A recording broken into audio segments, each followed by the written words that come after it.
Good evening, ladies and gentlemen. This is Brock Beard from lastcar.info coming at you after the conclusion of the Cookout Southern 500, where, pending the results of post-race technical inspection, Kyle Larson has now pulled off his first win at Darlington after several close calls and an intense late race battle with both Tyler Reddick and Chris Buescher, as well as William Byron, who is the spring race winner that was about to join the battle there at the end.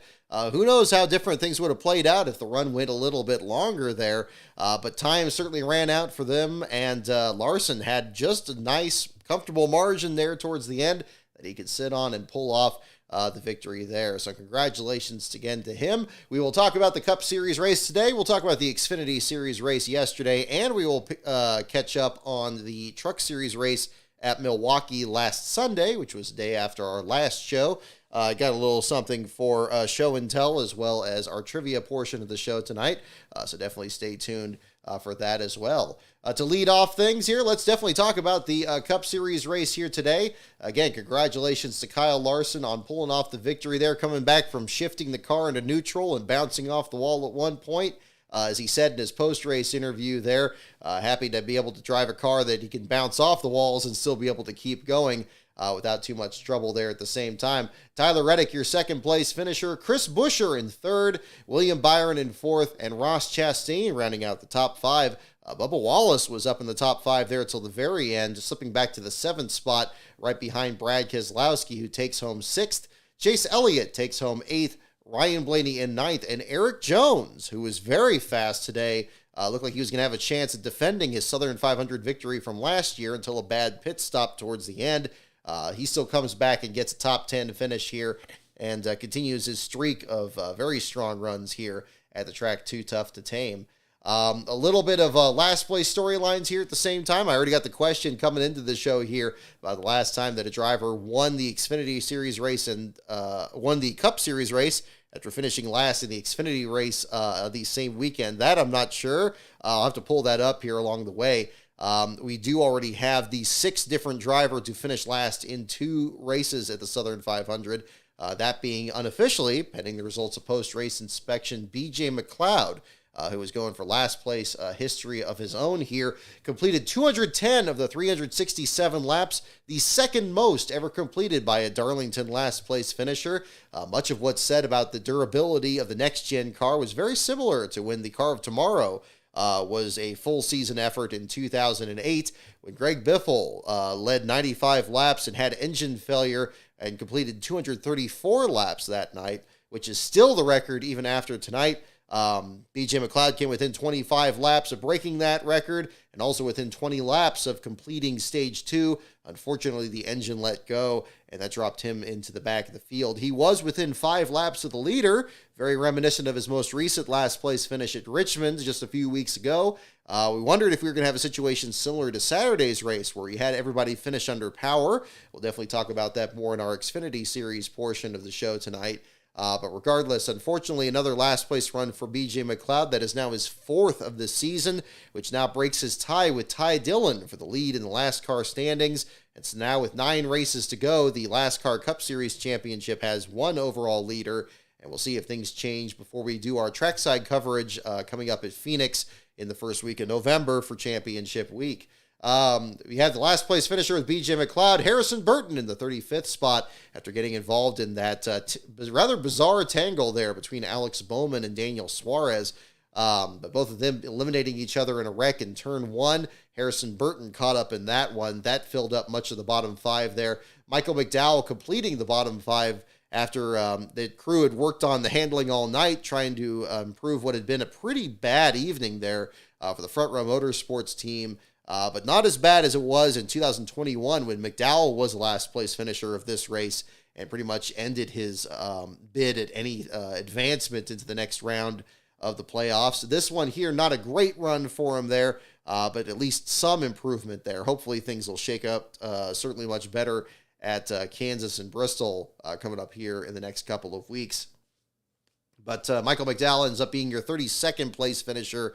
Ran in the back of Denny Hamlin there during the altercation that happened on the ensuing restart. after the Suarez and Bowman situation. Much like we saw in a lot of the road course races here, long green flag runs. And I got to say, at Darlington, again, and any other track, I'm a fan of it. We saw a lot of drivers really trying to the different strategies that were happening there with tires and so forth. Really seeing pit stops every 30 laps or so. And then when a caution would come up in the middle of a sequence here, we definitely saw that mess up Kevin Harvick's real threat here when he was battling for the lead with Tyler Reddick. You got a little bit of everything here. A lot of drivers put a lap down at the beginning, but perhaps not as many as one would expect. I believe about 24 or 25 cars were on the lead lap still at the end of stage one that went caution-free. So still 2/3 of the field being on the lead lap there at the same time. And again, drivers not losing multiple laps quite as quickly as they would have in the Gen 6 era. So, again, I think the tightness of the competition has improved a bit there, which is, again, I think still a challenge for pretty much any team out there to try to prevail in these wins and how much more hard fought they have to be. Denny Hamlin being involved in a couple of altercations, including what he thought was a loose wheel. Not exactly sure what the situation was, but it certainly didn't help when he was involved in the later accident there with Michael McDowell. Ends up in the 25th spot. The third car one lap down behind Christopher Bell and Justin Haley. Bell with a litany of problems himself after starting up front there. And then the bad pit stop early on. He still climbs to finish the 23rd spot there. First car one lap down at the checkered flag at the same time. They're not exactly the run they were hoping for, but not the worst possible outcome at the same time. Kyle Busch comes from the back of the field. He was a full half second behind the last place starters in this race. When they took the green flag, he climbed back up there and finished in the 11th spot, just outside the top 10. AJ Allmendinger spent some time in the top 10 for the Kaulig racing effort. Again, it seems like this late summer, the same time that we've seen the ascendancy of Chris Buescher, we've seen the Kaulig Cup team start to kind of at least have some solid runs after being pretty much off the chart here through the first part of the season. So we'll see if things turn around for them coming up. Ricky Stenhouse seemed like he was going to have a rough night there after an early pit road speeding infraction. Comes back and finishes in 16th and one spot ahead of Carson Hocevar. Given the fact that the Darlington Truck Series race in, I believe, 2020 was one of his first breakout performances, he ends up landing this ride, the number 42 that has been switching between multiple drivers since Noah Gragson parted ways with the team. Hocevar comes into the 42 car at the Southern 500, a race that is not historically a good event for rookies. Usually you think back to drivers like Kurt Busch, even Kevin Harvick, having difficult efforts there at Darlington earlier in their careers, but Hocevar was in the top 10 in the last 40 or so laps, finishes in the 17th spot. Not only one of the best runs for the Legacy Motor Club number 42 entry, but also certainly his best performance after what looked to be a promising start there with the Spire Motorsports entry at Gateway before the brakes failed and resulted in a last place finish for him. So a fantastic turnaround for him. It's going to be interesting to see how he does coming up here. And again, he qualified well as well. I believe qualifying in row 8 for the start of this race as well. So a tremendous effort for Carson. And coming into this stretch of the season, the questions are certainly going to be out there of if he's going to be able to get some consistent rides with this team or a different team, certainly in the Cup Series. So a lot of different storylines unfolding in this one. A solid race, I got to say. Again, maybe didn't have the closest finish there. Maybe he had some really long green flag runs, but again, this track is just as arduous as ever. And I really do think that, winning at Darlington is one of those things that is a real signifier of a driver's real skill. You can have a situation, where you win Daytona 500s. You can talk about championships. Those could be accomplishments of different scales here. But the one consistent thing since back in 1950, and Harold Brasington put that track together, winning the Southern 500 and winning Darlington in general, but especially winning the Southern 500 as a crown jewel event. Just look how long it's taken Larson to pull it off for how consistent he's been there with multiple different teams.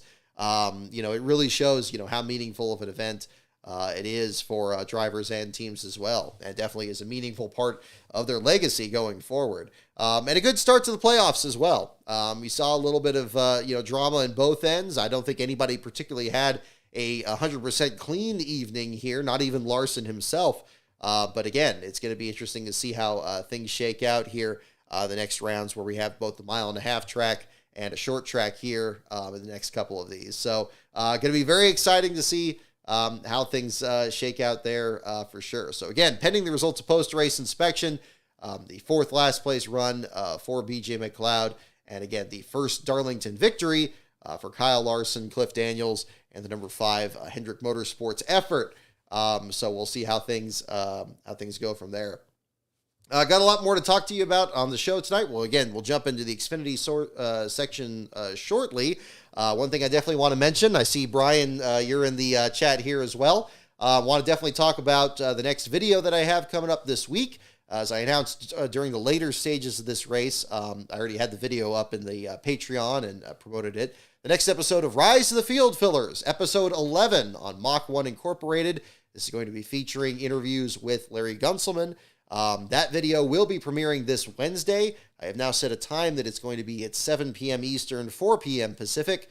And we'll do a premiere on YouTube there, so there'll be a live chat for that. I don't know if we'll do a live stream afterwards. We'll see how things kind of go on that. But we'll definitely do the premiere, and I should be able to be participating in that evening, so you can kind of we could talk about that. I think it's going to be a very interesting video. I'm very pleased with the response so far. In fact, just the other day, I got Larry Gunselman reached out to Chris Edwards, who you will be introduced to in the video as well, as the co-owner of the Mach 1 team in 2004. We had a great conversation the other day, so we may have an actual follow-up to this episode further down the line here.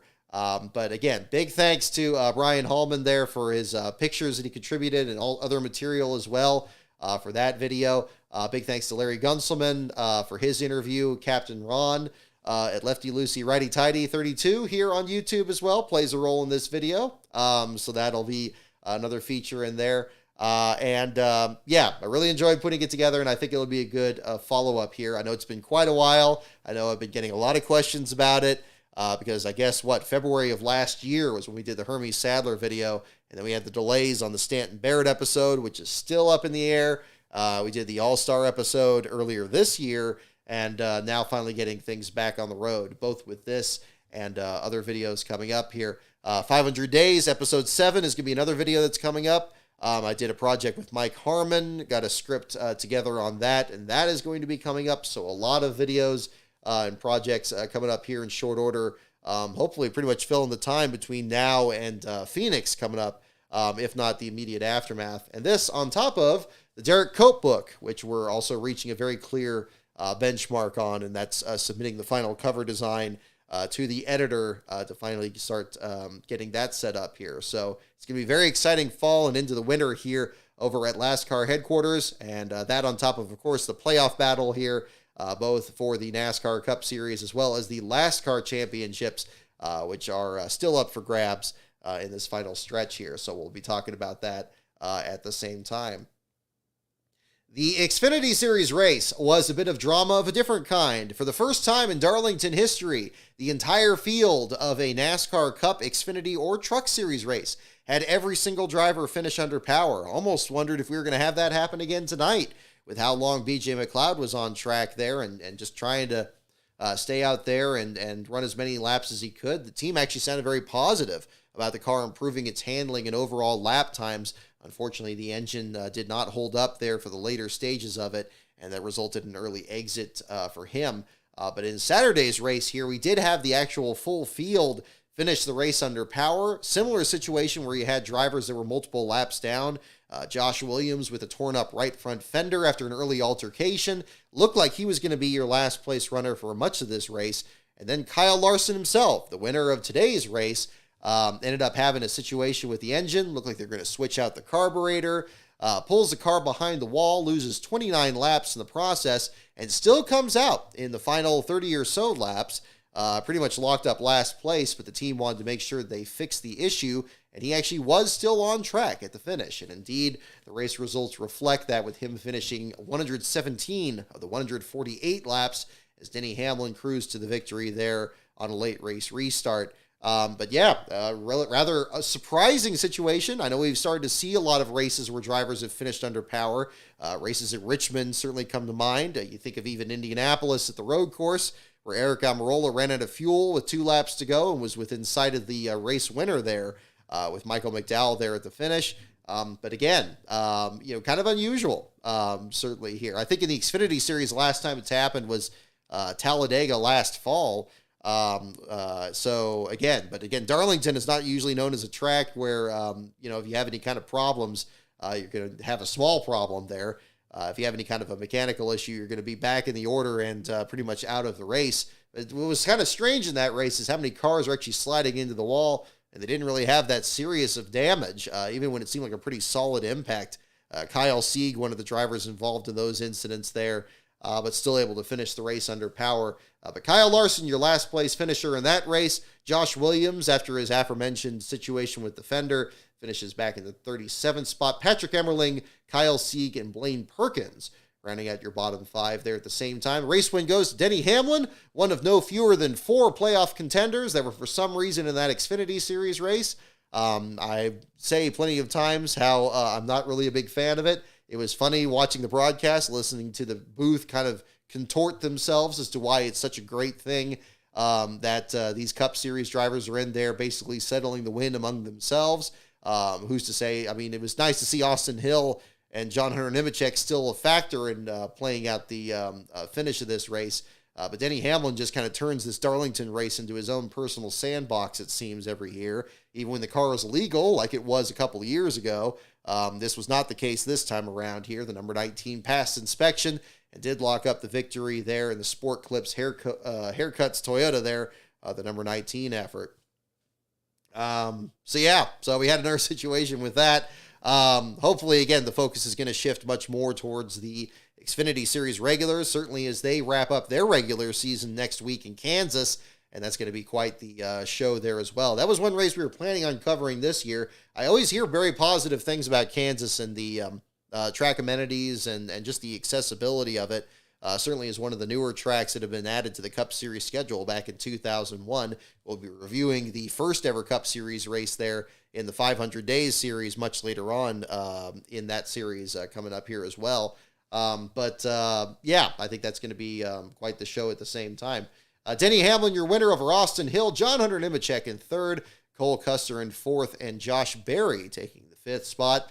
Riley Herbst in 6th, Justin Allgaier 7th. Sheldon Creed still looking for his first win. Wasn't quite as close to it as he was in last year's race, finishing in 8th. Kyle Busch, another one of those lovely Cup Series regulars, in the 9th spot there, and Daniel Hemrick rounding out your top 10. A little bit of an altercation there between Sam Mayer and Parker Kligerman towards the end of it. Kligerman spins off the nose of Sam Mayer there and costs him a playoff spot going into Kansas. It's now going to be a 1-point margin between him and Riley Herbst for trying to advance into the next round. We'll see how that plays out in Kansas. Seems like the advantage would go to Kligerman for the consistency he's had this year. The one consistency for Riley Herbst seems to be bad luck. He seems to be actually having better performances on the Cup Series side in the very few starts that he's had this year. Being a top 10 finisher in the Daytona 500 and battling for the lucky dog when he was involved in somebody else's altercation at Daytona just last week. But regardless, it's going to be interesting to see what the situation is going to be there. Parker Retzlaff continues to have a solid season this year, just outside the playoff battle there, him finishing in the 13th spot. Corey Heim was battling for last place early in that event after getting bounced into the outside wall when Brandon Jones was losing control in the Xfinity Series race. Corey Heim comes back and finishes in the 15th spot, so a fine effort for him in that race result there. Raja Karuth, great effort there in 16th. This is the same track where we saw Raja run so well in the Truck Series race, the Wendell Scott throwback, this time in an Adam Petty throwback, one of 3 gorgeous cars entered by the Alpha Prime Racing team in the Darlington race this week. Yes, the spring race has kind of taken on the mantle of the throwback weekend, but it's still nice to see some throwbacks in the fall race here. and Alpha Prime went all in with their effort there. Unfortunately, the number 44 with Dawson Cram missed the show, but the beautiful John Andretti throwback from 2000 with Ryan Ellis and Raja Caruth's number 45, they're both making the show. Caruth finishing ahead of Ellis there, taking the 16th spot. Ellis back in the 29th spot there, the number 43. And good to get Kyle Petty's live reaction. Seemed like he was responding to just about everybody on social media that was mentioning it there, and that was exciting to see at the same time. And that's what it's all about, and bringing these classic paint schemes back and bring up good memories, sad memories in cases, certainly with Adams there. But I really liked hearing that, even to the point of showing it to Richard Petty, that they felt like that they actually entered cars of their own in the Xfinity Series race and didn't know about it there. That really speaks to how well Alpha Prime and the folks over there pulled that off there. Certainly the graphic designer as well. So kudos to them on that at the same time. Let's see here.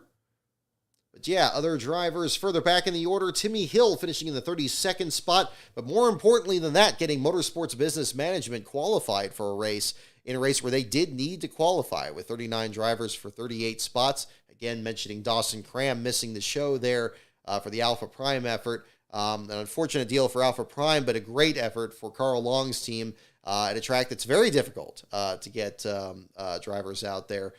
Certainly Chad Fincham always usually circles this race on his calendar. This time around, he actually qualified for SS Greenlight's effort instead of Motorsports Business Management. But again, a fine deal for them at the same time. Let's see. Kind of going back a little bit further here to the Truck Series race. Didn't really talk about this on last week's show because we jumped into just the discussion of both the Cup Series and the Xfinity Series at Daytona. I kind of want to cover this kind of briefly here at the same time. Your last place finisher in that race was Josh Bilicki. This was already locked up last week, of course. Unfortunate deal for him. I liked being able to talk about Josh because he's, I think, one of the most approachable drivers there in the garage. He always says hi whenever I'm over there at the track there. And I know this was a track that he definitely had circled on his calendar, being a native of Wisconsin there, and the return of the Milwaukee Mile for the first time since back in 2009. Bilicki and his Insurance King effort there, we're certainly looking to have a good run out there. Ty Majeski with the penalty that ultimately handed down a point penalty that did not change the fact that he's advanced to the next round of the Truck Series Championship. I know that's being revisited by NASCAR from a lot of the discussions that we've been hearing about since then. But regardless, Bilicki ended up taking last place from him after the bouncing off the wall in turns 1 and 2 and ending his day. The more scary accident that happened during that was certainly the hung throttle on Greg Van Alst, number 20, that collected Brad Perez in the process. That's something that I think we've still seen a fair number of in the Truck Series and should be kind of taken a bit more seriously. I remember Bryant Barnhill having a similar situation at Darlington 2 or 3 years ago, and we've had other situations at other tracks here in between. Thankfully, not a weekly situation, but given, of course, the sport's history with situations with hung throttles and, of course, the advances that have been made since then, it's something I think that needs to be taken a look at, especially in the aftermath of what we've had with both Ryan Blaney and Ryan Preece's accidents back at Daytona and the after effects of that. So I hope that that's coming up a bit more. I haven't heard as much of it throughout this week since that race last Sunday, but that was kind of the situation there. That was a factor in the bottom 5. Josh Realm and Spencer Boyd rounding out the bottom 5 in that one. In this race here, kind of a very old school feel to it. Definitely a combined event with the ARCA Menard Series there as well. And Grant Enfinger coming out on top after winning from the pole position. Carson Hocevar, one of the stars from tonight's race here, finishing in the 2nd spot. Christian Eckes, Corey Heim, and Matt Crafton finishing in the top 5. Probably feels like one of the best runs we've seen out of Crafton this year in a matter of trying to defend his chance at another championship this year. Doesn't seem like he's been the favorite this season, but definitely is trying to make sure that people aren't forgetting about him as being a factor coming up here at the same time. Ty Majeski had a litany of problems during that race, but still finished in the 7th spot. I would say he's still going to be a factor for the championship, regardless of whatever this superpower was that the NASCAR officials took away from him and the technical infraction that came up there relating to, what was it, the right rear wheel in that situation. So we'll see what's going to be the story with that too. I still think that team is loaded for bear, especially after they just missed out on going for the championship there against Zane Smith last year. Zane just had a fantastic run there at Phoenix, but Majeski with the spin there towards the end of that race kind of cost him a real good shot at actually even kind of threatening for it there in the penultimate race, or in the final race of the season. So we'll see what the story is going to be there at the same time. Zane Smith back in the 12th spot in a truck he was very much not happy with last Sunday. So again, if that's a bad run for you, I think that's got to have the rest of the field looking out to see if this guy's going to get back-to-back championships. Derek Kraus was probably the best of the rest in that race. The Spire Motorsports entry is typically had Cup Series drivers in there. Of course, we remember Lane Riggs' effort when his return to IRP a couple of weeks ago. But Derek getting a good run out there, coming from 25th on the grid to finish in 8th, was running even better than that, it seemed, if I do recall there on that, getting in the top 5, but finishing back in 8th there, so a fine run for him as well. But other drivers further back, Sean Hingorani getting his first Truck Series start, finishing back in 23rd, bringing back the number 61 entry there. It was good to see Brett Holmes have a sponsor out there. I was actually wearing a shirt that picked up from his online store there. It basically just has just the team's logo on it there. So it was kind of flying the flag for him, watching it from home there. I was glad to see him get a decent finish there, finishing in 19th for the driver that should have won Talladega last year with the whole Matt DiBenedetto deal there in that event. Yeah, speaking of which, at Milwaukee, seems like this is a race that's kind of almost kind of central for a lot of people that are fans of the Last Car site. Big thanks to everybody that contributed pictures. We actually had multiple people there that were covering that race. Feels like it was like the best covered at the back of the field. It's too bad the last place battle was settled so quickly, but in exchange, we had pretty much a ton of pictures to work through. I tried to pick the best sampling I could as possible of all the pictures of Balicki's team that were shared, as well as of Alex Clubb's entry in the ARCA series for our ARCA coverage with both William Saki and our Ben Schneider there at the site. William covering the ARCA races. He was at the track himself that weekend and sounded like he had a great time out there. Looked like they put together a great effort at that track, and hopefully it finds itself a good spot on the schedule next season as well, as we continue to wait to find out what's going to be the deal with the Cup Series, Xfinity, and Truck Series schedules next year. I know I got some thoughts in mind about doing something a little bit different with our trackside coverage. Again, I'd love to link together a few races here now that the Patreon's doing better. We're getting some more video content out there, and especially once the book comes out, I'd like to be able to tie in some book signings and kind of lump all that together and just kind of do as many races as possible next season. So big thanks to all of you guys for your support on that, whether you're following the channel here or sharing videos, or if you're in the Patreon or anything. I mean, you guys are all to thank for that for sure, because that's been huge. And I'm definitely trying to produce as much content here for you guys to enjoy. And again, that starts with, that continues rather, with the Rise of the Field Fillers episode coming up this week here. So that'll be another big part of that. So I know I'm kind of blowing through the the race reviews here at the same time. I know it's kind of later on the for everybody here. It's 8:30 here Pacific time over at Last Car headquarters. Didn't want to keep up people too late here. But if you guys have any other questions for this weekend, I'll definitely check out what's going on here with the chat here at the same time. But big thanks for everybody for tuning in here as well for that. So I guess a lot of other stories to talk about from this week. Ryan Preece, again, touched on this a little bit here from last week. Again, thankfully, after our show last week, he was actually eventually discharged from the hospital. And then, yes, we had a press conference that for longer viewered fans of the sport definitely brought back some memories with the eyes, the bloodshot eyes from the result of the, I'm not going to extrapolate on the exact mechanics of that, but very similar to the situation that happened with Davey Allison in 1992 after his flip at Pocono, and even further back to Ricky Rudd in 1984 for his flip in the Busch Clash, where he had to tape his eyes open at Daytona and Richmond, where he won. Again, unfortunately, Priest had kind of a rougher race here at Darlington. It seemed like he was in and around the bottom 5 for most of this race here, but good to see him back at the track and just going out there and running a very difficult race. And as much as he was saying that, it looked bad, but, he didn't have any pain in his eyes and he could see fine, still definitely shows the risks, again, that these drivers take on when they get behind the wheel, and a situation that, the kind of wreck that thankfully is much more rare today with the Cup Series. Really only, I think, the third flip, and certainly the more serious of those 3 that we've seen these last couple of seasons with the next-gen car. But regardless, again, good to see him back out there and really just trying to take it on and run as best as he can. Davey Allison, after his flip, had to work with Andy Belmont to try to get in and out of the car, because on top of the eye, the bloodshot eyes that he actually broke his broken wrist or broke his arm. Had a situation where he had to wear a specific cast to be able to help him get in and out of the car.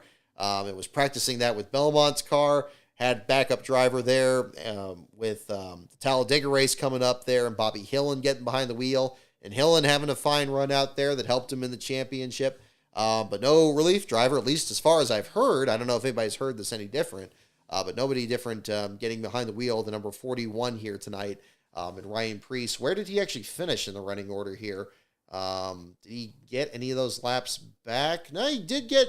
He still stayed 3 laps down, but he did get a few spots there at the end, finishing in the 28th position there. So getting ahead of course, the drivers that wrecked out, and finishing the race there under power. Ultimately, just a couple spots behind Denny Hamlin to kind of compare with other drivers that were further up in the rankings there too. So good to see Priest back at the track there at the same time. Definitely given the fact of what a story that was. Certainly earlier this week here. So certainly hope that condition improves for him as well.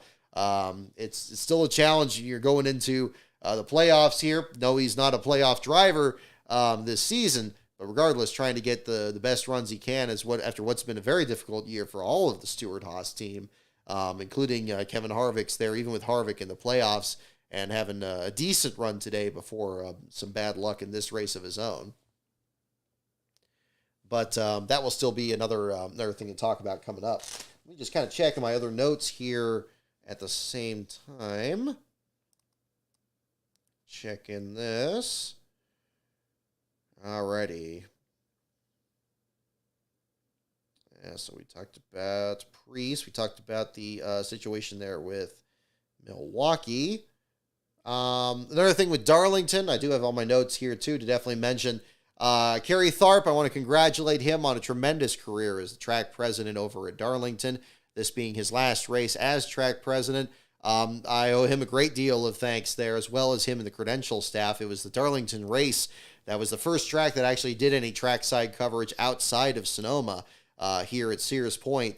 So being able to do a different race in a different venue on coast to coast there, and working there with a cold pass my first year in 2017 and then getting in the garage in 2019 was absolutely instrumental in being able to kind of start covering a few races a year here, which we've been able to do every year since. Big thanks to the staff over there and Kerry in particular.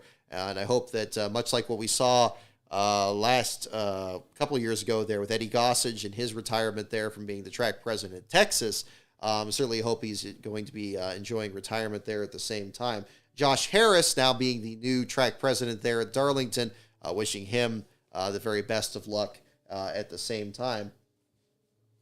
Also, I thought this was kind of a more amusing story here, but definitely on social media. Those of you that follow NASCAR Chasm there on Twitter, enjoying his story of picking up picking up one of the paperweights there from NBC. Definitely added some curiosity about it too, because it's just like, wow, they make them so visible there during the broadcast with Kyle Petty and Dale Jarrett and stuff like that. I don't know who exactly he got it from, but I love all the tweets that he was posting there of getting it through security and bringing it back home and everything. So that was pretty cool. Yeah, if NBC should really market those and try to find a way to sell them, because I know a lot of people would be interested and picking them up there at the same time. So I thought that was a pretty cool deal there too. Alrighty. Let's see here. Oh yeah, we got some people. We got some Larson fans here excited there for the win. Certainly. Yeah, tremendous there.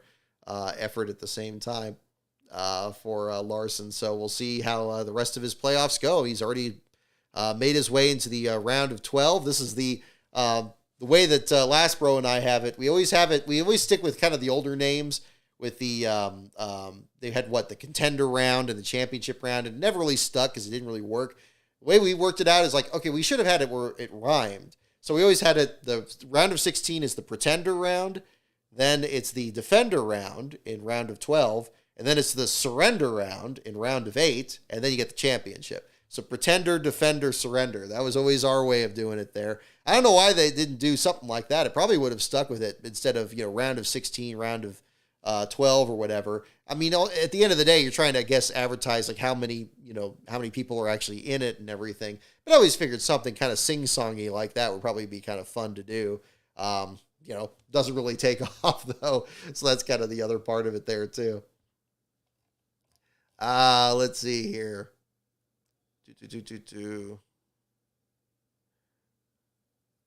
Let's see.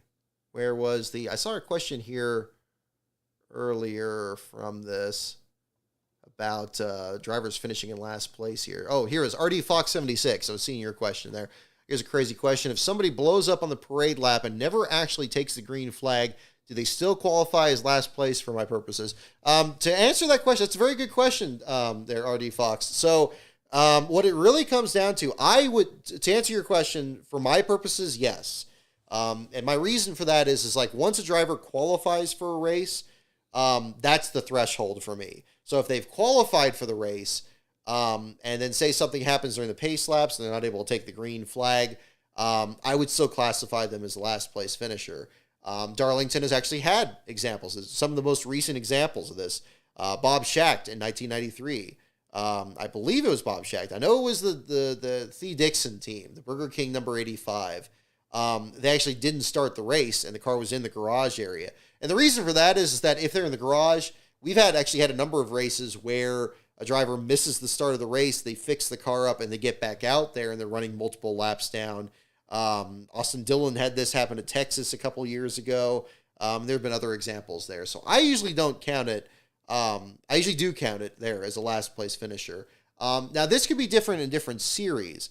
I've actually talked with other staff writers here, William Saki and Ben Schneider there at the page, and we talked about that. And actually, the way, especially in Ben's articles there, if he covers the ARCA series, he usually talks about the driver that finishes in last place if they've actually taken the green flag. That's the demarcation. But that's because in the ARCA series, it's much more common to have drivers actually not start the race, whether it's mechanical issues or just a wreck in practice. Looks like there was a situation like this for DuQuoin just this evening.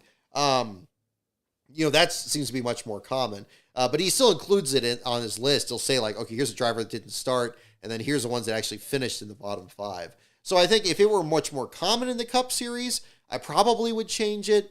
But at least for me in my statistics, I don't count it as that. So there actually are examples that you had drivers that did not start, or a driver that I think Josh Wise in the Twin 125s a few years ago had one where he didn't start the dual race, and he's credited with 0 laps completed, and I don't think he even got off pit road, but I still classified him in last place there. Yes, it's not the most interesting article ultimately, because you don't have a lot of changes for last place, but that's what happens. That could just as easily happen if the guy takes the green flag, like Michael Annett did at Bristol in, I think, 2015, where he blew up on the first green flag lap and pulled into the garage area before he even completed one lap. And then he was credited with like 500 laps down in the race's results, even though he took the green flag. Like, that's how quick it would have had to happen at a track where, it's like 14-second laps out there. That's kind of the big difference there. So, yeah, that's kind of my situation. But it is different depending on the different series there. And you'll see that in the articles posted on the site there, whether it's the ARCA series or William doing more the IndyCar series there as well. I know that they're wrapping up here. They're coming out actually closer here to NASCAR headquarters for their championship round over at Laguna Seca, which is going to be cool. We're not going to be there at that one, but I know it's cool. It's a beautiful track out there, and they put on a good show out there too. I don't follow IndyCar as closely as I did maybe about a decade ago, but I'm glad that there's still a presence here in California, especially in the championship round there. If it's not Sears Point, then it's got that venue there as well. So, yeah, round of H. Yeah, exactly. I mentioned that one too at the same time. That being the round coming up there. I'm curious. That's one of my favorite Rick Allen isms there when it was the round of 8, and I think it was a Hendrick Motorsports driver that won at that time. And so it said like, okay, yeah, it's the round of H that he's made. And it's like, well, wait a minute, we're doing letters now? I thought it was numbers, but that's another fun part of it there too. No tires, just gas. Yeah, thanks for mentioning as well. Yeah, Hendrick almost at 300 wins there. Tremendous. Seems like, gosh, only not that long ago that we had the 200 win battle there back in 2012. 2012 doesn't feel like 11 years ago to me, but I guess I have to kind of face it is. But you got that aspect too. Andrew Bremner as well. Speaking of IndyCar, congratulations to Alex Palou as well. Tremendous season. Pretty much seemed like had the championship in his back pocket through the middle part of the season there. But congratulations to him as well. I got to say, one thing, again, I don't mean to turn this entirely into IndyCar chat. One of my favorite teams in that series is still that Juncos Hollinger team. First of all, I love kind of the modern styling of it, that neon green with the gray and white logo there. But also like that they had that reference to the crew member that stepped on the nose of Agustin Canapino's car. And then he actually had like the footprint on the nose of the car. I thought that was really cool. Always loved all those little behind the scenes things that these teams do that sometimes are a little tongue in cheek. But it's nice that the sanctioning body doesn't get too twisted about things like that. So that was kind of a fun little deal there from this past week too. Wait until aggressive goes around. Yeah, there you go.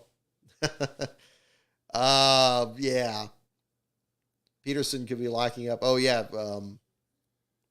Oh gosh, was it I keep forgetting the name. Is it Benjamin Peterson, right? I know I've been thinking back to other Williams articles there for the site there at the same time.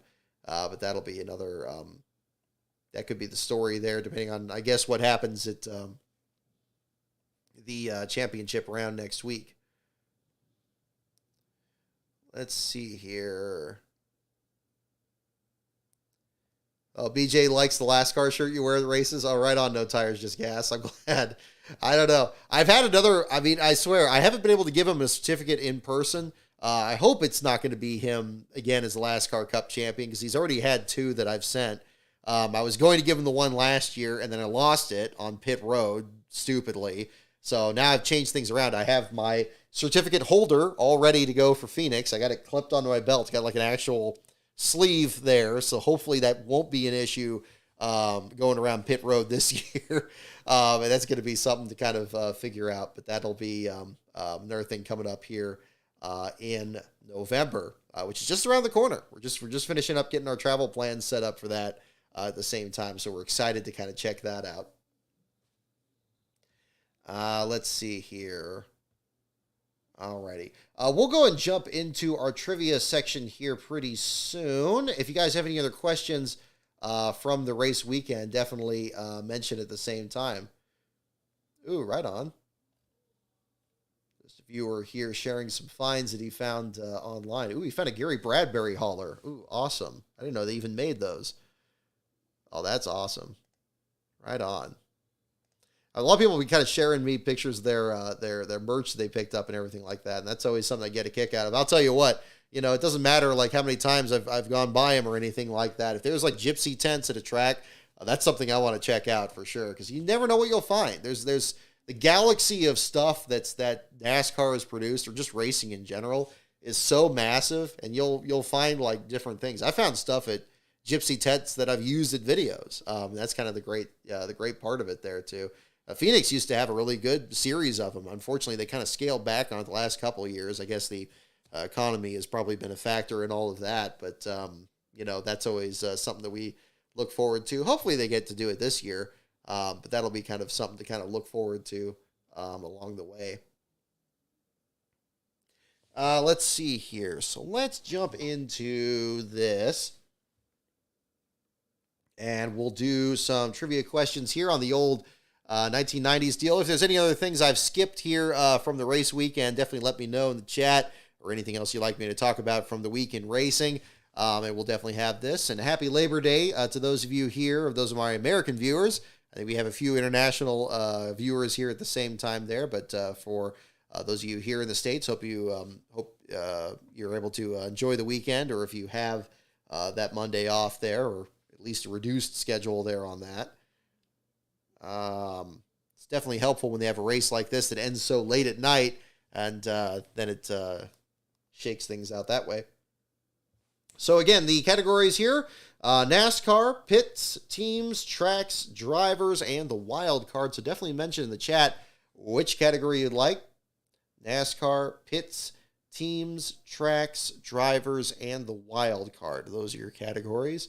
I definitely brought out the Ryan Preece shirt. I think I got this I think it was in 2020 when he was going for the NASCAR, the 3-in-a-row deal there that summer there. One of my favorites, though. I like the design on this. On the back, it's got the JTG Darty entry there on that as well. But definitely wanted to bring this out there for his return to racing this week after his big flip there, or series of flips rather, at Daytona last week. So that'll be definitely another story here too. What I have here for the show and tell, just a little something. We did this on another show a while back. I posted on social media that Brent Wentz over at Days Gone By posted that Jerry Nadeau shirt. And I couldn't resist it. I had to pick that up. That thing is just gorgeous. It just came in this week. Big thanks to Brent. I don't know if you're watching there, but that thing came out beautifully. I'm going to have to wear that on one of these shows here or something like that. So it seems like it's a cool design, having the big 13 on the front of it there. And I'm just a sucker for anything with that First Plus Financial logo on there. And those of you who haven't checked it out, Days Gone By on Etsy does a tremendous job with the old school merch that he collects on there. Very much like Speedway Screens as well, with Speedway Screens, I believe it's TSJ on Etsy as well. Both definitely ones I could vouch for there for the quality and the stuff they have there. It is a bit pricey for sure. It's definitely not a site I pull the trigger on things very often, but if something special comes around there, it's nice that they have something like that, and that was certainly the case. I was actually looking at my phone. I know Brent posted a teaser of that Nadeau shirt like a couple months ago, and that's what I was waiting for to see if it popped up. And it showed up when I was on my lunch break at work, and I had to just jump right on that then. So that was it for sure. But I mentioned that because Brent actually did send over another deck of old school cards here, old school NASCAR trading cards. So I figured I'd open this up on the show, and we kind of go through these and see which ones turned up. So we got that at the same time. So let's see if we got any obscure drivers or any last car statistics that are brought up from this here. So here we go. This is Max race cards from 1991. And we got another batch here. Oh, looks like we got a little sweepstakes form here. I think it's probably kind of like what we had a while back. Oh yeah, one of these scratchers here. How old is this one? Grand Prize trip for 4 to the Winston in 1992. I think we had that in the last one there. Yeah, deal here. So we got like a little scratcher here at the same time. No purchase necessary. Entries must be received by December 31st, 1991. Well, there you go. I think request must be received no later than November 30th, 1991. Yeah, a little bit of a an old school deal here. At the same time. So let's take a look at what we got here. So first things first, we got old handsome Harry Gant right here. Whoop, let's get this out of the glare. So we got Harry Gant, the Skoal Oldsmobile. This driver here is going to figure a little bit into the next episode of Rise of the Field Fillers. But this mentioning his season, of course, the 1991 season when it was printed, not when the picture was taken here. The season that he became Mr. September for his 4 straight Cup Series wins, as well as, I believe, 3 straight Xfinity Series wins during the same month. Just utterly dominating that time. But, of course, one of the most iconic throwback schemes and drivers in the sport's history there for sure. Another one here. This is another driver that's very synonymous with Darlington. Hut Strickland. We got him in his Bobby Allison uniform. A couple driver rotations before Chuck Bound joined there in 94. Strickland got his career best tying run at Darlington, the Southern 500, 1996. 1991, driving for this team here at Michigan, he got second to Davey Allison. What was, I'm sure, a very emotional day there for the Alabama gang to be able to have a good run out there. So again, Hut Strickland jumping on board there for Bobby Allison Motorsports. Here we go. We got a crew member. We got Joey Knuckles here, the crew chief for Davey Allison there and the Robert Yates team. So we got him on there. The quote from Eli Gold there on the back. He's been one of the top tire changers in the sport for years. He's flamboyant but effective, says Eli Gold there. So there you go. One little mini fact on here as well. 4 Winston Cup drivers had winnings of more than $1 million in 1990. So there you go. We got Joey Knuckles there on that one. So the precursor before Larry McReynolds came on board. This is perfect timing here. Here we go. We have Mr. Rick Hendrick himself, Mr. H, on this one with his Chevrolet hat and the old school Hendrick Motorsports logo here at the same time. There's nobody in racing I respect more than Rick Hendrick as a person, says Jerry Potter of USA Today. With all his business interests, I don't see how he has time to worry about race teams, but people tell me that's what keeps him going.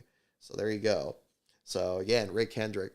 And these are cards I always hang on to here for anybody new to the Patreon, or sometimes I throw these in with newsletters here from time to time. So keep an eye out. These may turn up in your mailbox here as well for upcoming deals. Check this out. Here we go. Now we got David Reagan's father, Ken Reagan, in the Jasper Motorsports entry when he drove the number 77. This kind of towards the end of Ken's career. He made 4 starts in his career before 1990, none in 1990. One thing about Ken Reagan is he has a world of confidence, says Al Pierce of the Daily Press or Auto Week. He's broken his neck more times than Carter's has little... Okay, what? I got to read this one right here. Eli Gold's statement here. Ken Reagan has broken his neck more times than Carter's has little pills. I guess Carter's was I was thinking, is this a Jimmy Carter reference or a Carter family reference? Or I guess it must be a drugstore or something. I guess a drugstore that has a lot of pills. I don't know. That one outdates me, so I have that one there too. But a hard scrabble driver there for sure. Ken Reagan there. Oh, liver pills. Okay, thank you. Thank you for mentioning that. I was hoping you'd know, Brian, because man, yeah, I'm not sure. So there you go. So Ken Reagan there at the same time. Oh, their team owner, Felix Sabatas, in a dapper pink Sabco Racing hat there at the same time. Of course, the famous team owner there, starting off with Kyle Petty, later on Kenny Wallace in a frustrating 1993 season, and other drivers along the way before the team merged with the Chip Ganassi team. Felix is a refreshing individual coming into the sport as a car owner. I think our sport needs that type of individual who has been very successful and did it on his own. He started a team and built it into a major force on the circuit, and I think he should be commended for that, says Ned Jarrett. So there you go. So again, much before we ever had Pitbull or Justin Marks' effort, Felix Sabata is very much cut from the same cloth there. And ironically, that team now, in that existence there, going through Ganassi and the Dale Earnhardt merger, and now still around as the Trackhouse effort, dating back to those days there at the same time. So Felix Sabata's next one. Now we have Mr. Excitement, Jimmy Spencer, the Rod Osterland Heinz Ketchup colors there for the 1990 season, taking over for Hut Strickland that we saw on an earlier card there. We got his statistics here at the same time. Jimmy has shown that he can drive a car as champion of the modifieds and has won on the Grand National level. Travis Carter is high on him, and I believe his confidence is well placed, says Harold Pearson of the Richmond Times-Dispatch. Jimmy is making a transition, and he could develop into a real solid driver.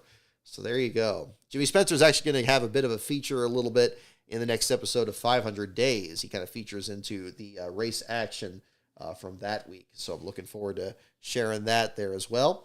We have a checklist on here, just a regular old checklist For cards number 61 to 120, this includes Travis Carter. We got a Ken Squire card. There we go. All right, we got the broadcasters making the appearance in this pack. Ken Squire on this one. Let's see here. Ken Squire was the fellow who was most responsible for bringing CBS into auto racing, says Benny Parsons. As a result, CBS has directed a lot of attention toward motorsports with their programming. So there he goes, the Dean of American Broadcasting right there. We have radio. Now we have the radio part here. For a couple of them. We got Winston Kelly, first of all, for MRN. Looks like he is interviewing. Is that Mark Martin? Looks like it. The spiky hair kind of looks like it. The Folgers uniform. Yeah, it looks like it. Here, let me bring that a little closer to the camera there so you can see. So Winston Kelly on that one. Let's bring that back into focus a little bit. And there we go. And then after that, we have, of course, the late, great Barney Hall here as well. So they got that one lumped together there at the same time. So there we go. Barney is flat out the best broadcaster in the business, says Mike Joy. His knowledge of and love for the sport and the friendships he has made come through in every broadcast. He's a true professional, and if I had to listen to just one person broadcasting stock car racing, it would be Barney Hall. He's by far the best. And there you go. That is some high praise for Mr. Joy there for, of course, the late, great Barney Hall. Just got a few more cards here. Another broadcaster, we got Dr. Dick Berggren right here in a Winston Cup Series jacket. So very cool. Very interesting to see him without a hat there, without the trademark hat at the same time. You got him. We got Larry Hedrick of Hedrick Motorsports there, the number 41 team, not to be confused with Rick Hendrick from the earlier card there. This, of course, was the number 41 Chevrolet that included 1995 Rookie of the Year Ricky Craven, Phil Parsons, Steve Grissom, other drivers over the years, Gary Bradbury, among the last drivers to run the number 41 car. We have Dale Earnhardt crewman David Smith, Jackman here at work in 1990 for this card here, printed in 1991. Jackman of the All-Pro First Team. And alrighty. And let's see here. I believe this was from Robert Yates. Let's see. Norman Koshimizu, I believe, was the correct pronunciation. Norman from the, I think this, yeah, it's Robert Yates' hauler there. Yeah, I believe he was the gas man for Davey Allison. Correct me if I'm wrong on that, anybody, especially Brian there. But yeah, longtime member there of Davey Allison's crew there, standing next to the hauler. So that was pretty cool. So we got him there. Hey, everybody seems to think driving that rig is the easiest job in the world. Okay, the hauler driver. I think he must have served more than one role here. But this is actually an anonymous quote. It actually says name withheld by this quote here I'm about to read. But it does bring up his him being the truck driver. Hey, everybody seems to think driving that rig is the easiest job in the world. Well, forget that. It is tough, man.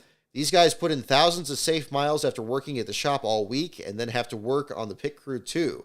I don't think Norman ever sleeps. If I worked as hard as he does, I wouldn't be as friendly as he is. Well, there you go. So there's a good endorsement there of Norman there on his card. So there we have that. So we'll have those there out there if you're in the Patreon, or if you join the Patreon, or next time I send out the newsletters, and I'm hoping to do that. I'll probably end up doing it right after the season's wrapped up. I don't know if we're going to just change it to just twice a year to have like kind of a opening season one and then the end of season one. I'd like to kind of get up to the point where I have kind of a mid-season break one, but I've kind of blown that deadline already this year, so that's kind of what we're looking at. But I like to throw these little cards here in with that, so a little kind of a promo there for the Patreon as well. We'll add that to the selection that I have there for those too, so keep an eye out there at the same time. Alrighty. Ken Squire rookie card. Yeah, there you go. I like that. Alrighty. So where are we with the categories here? Tracks. We got a couple for wild card. We got a couple for tracks. Don't see too many votes one way or the other here. So we'll kind of check this out.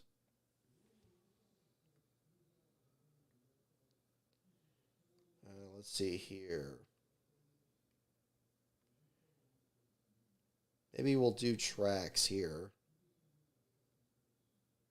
Alrighty, here we go. Okay, here we go, folks. First question here.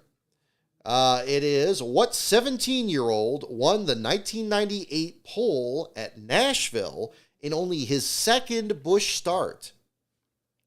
What 17-year-old won the 1998 pole at Nashville in only his second Busch start? So don't look it up. Try to guess it here at the same time. What 17-year-old won the 1998 pole at Nashville in only his second Busch start?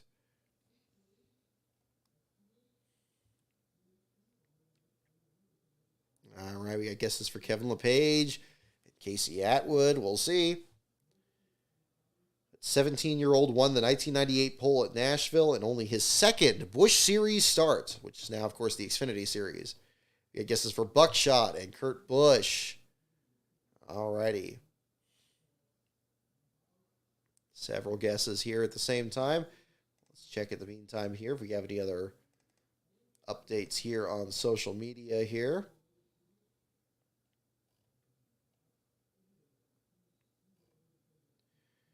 Alrighty.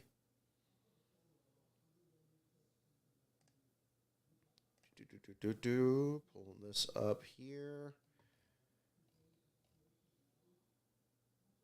Yes, it does show it as an engine failure there for BJ. Never actually heard the official announcement that he was out, but I probably just missed it.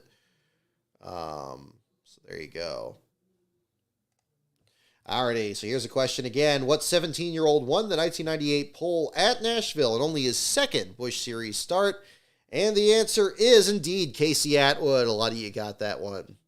Brian, I think you were the first one on that one. Snot Slinger also, you got it. Willie B. Jonathan Wayant. Yep, exactly. All right.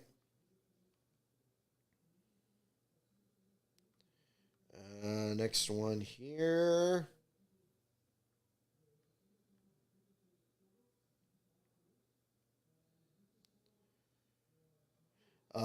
Next one. What state had a total of 64 concrete, dirt, oval, drag, or road courses by 1998?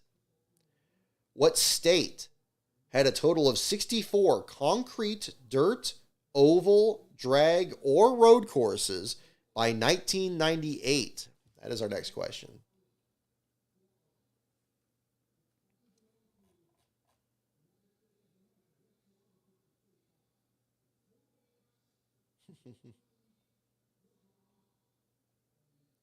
Just checking out the earlier comments here. Yes, rest in peace, Jimmy Buffett. Absolutely.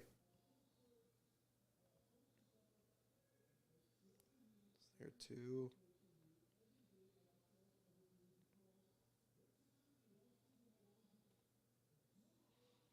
Oh, and thanks, Brian, for mentioning, the video there too. I appreciate it. Glad you enjoyed it. Yeah, it was a lot of fun. I'm so glad to get that one done too, because Brian provided some great pictures for that too. And I know it's going to be a good lead in there for some obscure stories there with small teams. Alrighty, what state had a total of 64 concrete, dirt, oval, drag, or road courses by 1998? We got guesses for California, North Carolina, Indianapolis. Oh, excuse me. It's getting to late night over here for me. Indiana, excuse me. Wisconsin, Rhode Island, Casgralaland. There you go. Alrighty.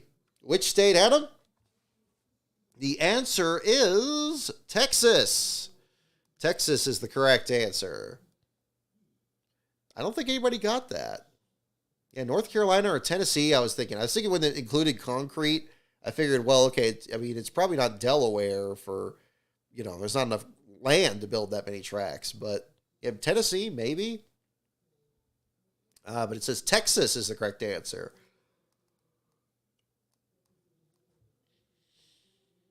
Alrighty. Yeah, a lot of guesses for Indiana. Indiana's not a bad guess. That could be it too, especially given certainly its history. All right, we got some good questions here.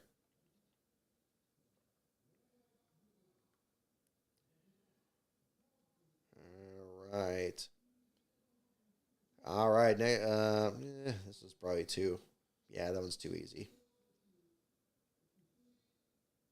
Here we go.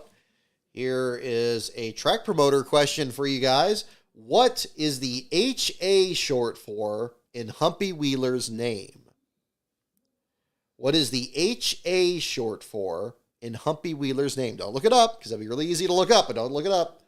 What is the HA short for in Humpy Wheeler's name? That is our next question. Yeah, Coda wasn't even built yet. That's true, Willie B. There you go. If we're talking late 90s. Yeah, how many are closed now? Yeah, there you go. Well, yeah, this being a late 90s deal here, that would be a difference. What is the HA short for in Humpy Wheeler's name?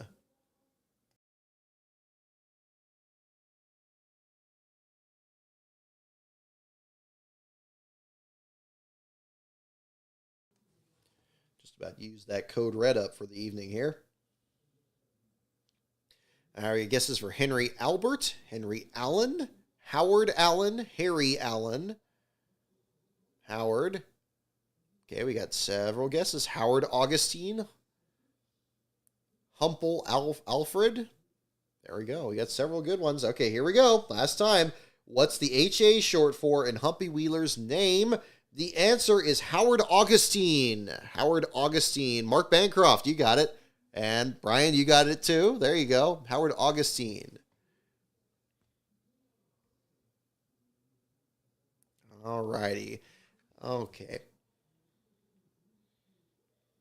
Oh, what's this about the lights going out tonight? Yeah, isn't that crazy? Yeah, we didn't talk about that at all. Yeah, I mean, it was really absurd listening to BJ McLeod's radio. It seemed like the drivers were pretty satisfied. I mean, it sounded like the lights weren't working the entire night. And of course, it wasn't more of an issue till it actually did get dark. But the drivers seemed like they were able to go through that corner fine. It seemed like the central issue was more from an officiating standpoint, where they couldn't see debris against the outside wall. And actually, when the caution first came out for the lights, there was a report that another car bounced off the wall. I think it was one of Christopher Bell's incidents where they dropped debris on the track, or at least they thought they did because they couldn't see it. And that was ultimately when they threw the caution. So BJ McLeod's team thought it was for the debris, and ultimately it was for the lights. Kind of a ridiculous situation. I don't think it was really much of a safety concern for the drivers themselves being able to race, but perhaps being able to see debris and being able to get it out, especially since you got to run the groove right next to the wall. And we're talking turns 3 and 4.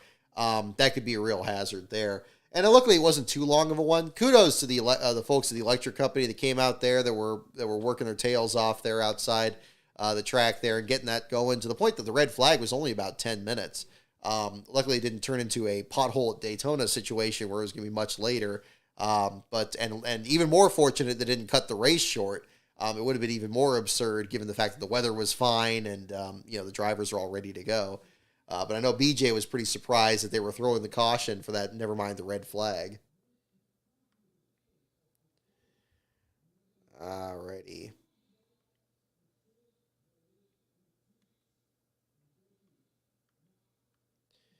And let's see.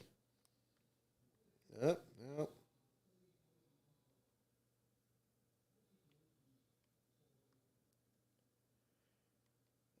Let's see. No. Let's see. These are too easy. Come on. We got to get some good ones. No, not that one. Nope, that was way too easy. What track is the world center of racing? It's like, yeah, Daytona. There you go. Alrighty. We'll just do this. We'll do one more question for the evening, then we'll probably go ahead and just wrap up here. Your last question for the evening here, folks. Strap in. What track began hosting the Mason-Dixon 500 in 1971? What track began hosting the Mason-Dixon 500 in 1971? That is a question.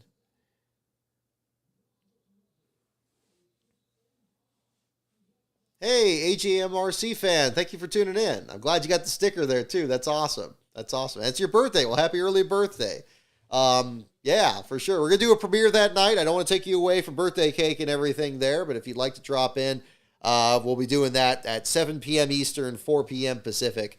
And we'll be fun. We'll have some fun with that there too. But if you missed this, if you missed the chat, it's okay. We'll have the chat included there in the video there when it's posted. So hope you enjoy the next episode of Rise of the Field Fillers for sure.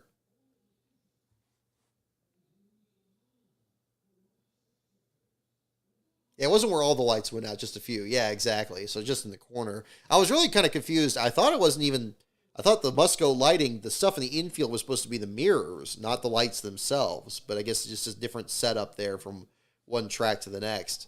Because I thought it was like the lights were up in the light stands and they would aim them down towards these mirrors and the mirrors would shoot them back out onto the track. But clearly that wasn't the setup here. These were actually infield lights there that just weren't working. So that was interesting.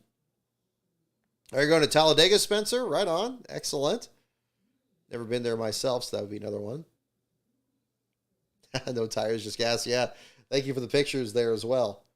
When you catch any last place action there at the track, the pictures definitely help the site there for sure. So again, the question, what track began hosting the Mason-Dixon 500 in 1971? And the answer is indeed Dover. A lot of you got that, Dover. 611 Hornet, you were the first one on that. AJMRC fan, you were right behind him. Yep, Mark Bancroft, Coleslaw Custard. Several. So there you go. Well, that will about do it for the show tonight. We'll take one more look here at inspection to see if we have word yet. But I don't anticipate it'll be quite that quick. And indeed, it's not, at least not on Pockrace's page. We do have the unofficial results here, but that'll be the case. So thank you so much, everyone, for tuning in. Congratulations again to Kyle Larson for the win. BJ McLeod, your last place finisher, pending the results of post-race inspection that we'll hear from later tonight. The article on BJ McLeod, or whoever ends up being the last place finisher, will be posted later tonight. The article for yesterday's race with Kyle Larson in the Xfinity Series race is already online, so we'll have that. But in the meantime, the Twitter feed is at LastCarOnBrock. The website is lastcar.info. And the Patreon for advanced access to videos and other little goodies there is at patreon.com/LastCarOnBrock. For as little as $1, you can get some behind-the-scenes access there, as well as updates on what other videos I'm working on and what progress I'm making on each. So if you're ever curious about that, that's one way to support the channel. The other way, of course, is to keep sharing the videos from this channel, sharing your friends and having your friends check them out there as well. So people can check this out, and definitely make sure to subscribe if you haven't. But in the meantime, our next show is going to be next week, next Sunday after the Cup Series race at Kansas. We'll talk about the Xfinity and Cup Series, and I believe Truck Series action as well from that weekend. So we should have a triple header in store. And we'll talk about the last place action and the battles up front. Bubba Wallace, the defending winner of that race, coming into this one here, driving the number 23 team and having a good showing here at Darlington. It's going to be some interesting momentum to see what happens there. And Michael McDowell, can he bounce back from what was a pretty disappointing evening here in Darlington? We'll find out. But all those stories will be summed up here on Behind the Wall about 15 minutes after the checkered flag of the Cup Series race. And we'll have that. So have a wonderful Labor Day weekend for those of you American viewers out here, or a great week wherever you are from. Watching the show tonight. Thank you so much, everyone, for tuning in. Just have a wonderful evening, and I'll see you all next time.